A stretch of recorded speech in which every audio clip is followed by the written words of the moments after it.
This world is all about branding and marketing. The #1 branders in the universe is the United States.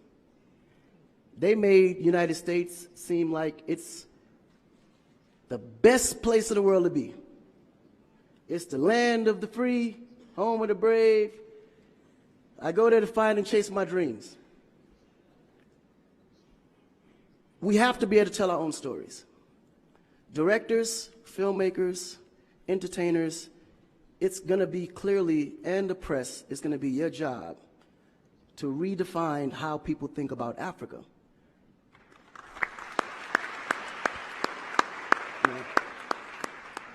Because you're here, you see what's going on. You clearly can see in a vivid picture the good, the bad, and the ugly. What you choose to put out there is what the world is going to get. Because I can tell you right now, in Chicago alone, there's more people dying in Chicago than there was in the war in Iraq. But you would never see that. There's a lot of things that's happening in the U.S. that you would never see because they choose to show you what they want you to see for. Yeah. It's about country integrity. You have a certain reputation you have to keep. No one puts their family business out into the street. One of the problems we have in Africa is that when something happens, the press is quick to put out negative energy and quick to put out a negative story. And then that story goes on to internet, and other broadcasting systems take it and they post it. So when you look at places like Kenya, for instance, that I know of, maybe what, 2 terrorist attacks? But it was everywhere. So now people was afraid to go to Kenya because somebody shot up the mall.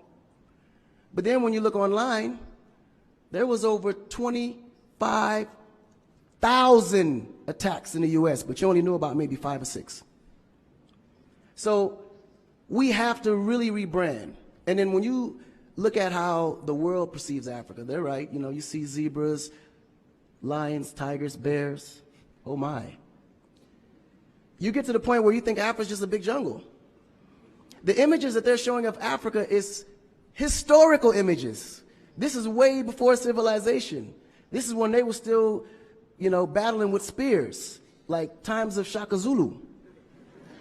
No, I'm serious. But then when you look at the US, they're showing Superman, Batman, you know?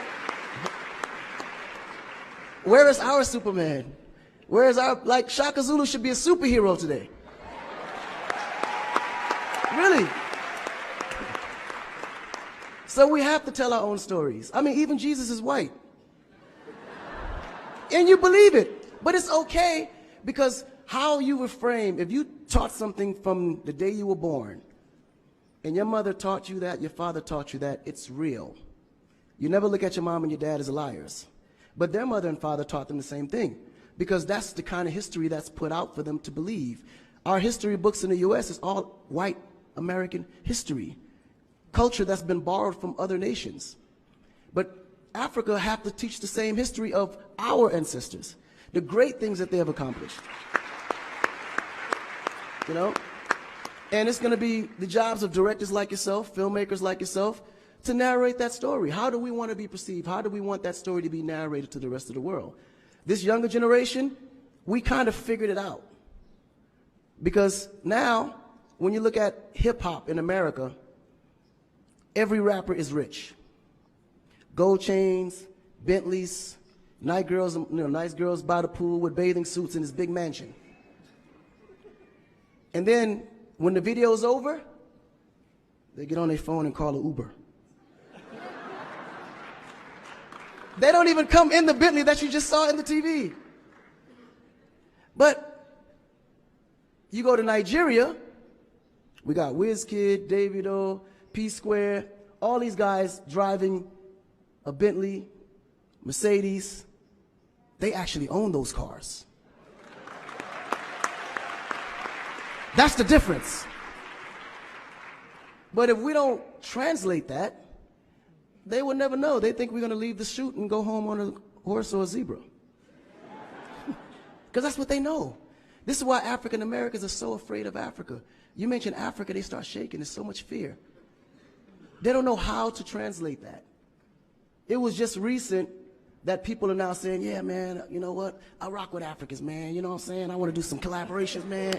Yo, man, I need an Afrobeat remix, you know what I'm saying?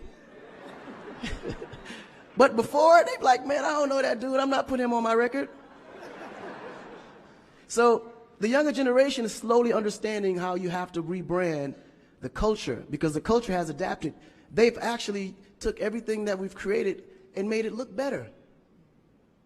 They made a superstar look like a superstar. When I look on TV and I see our biggest entertainers, they don't look like stars. That's why you can't really respect the entertainer.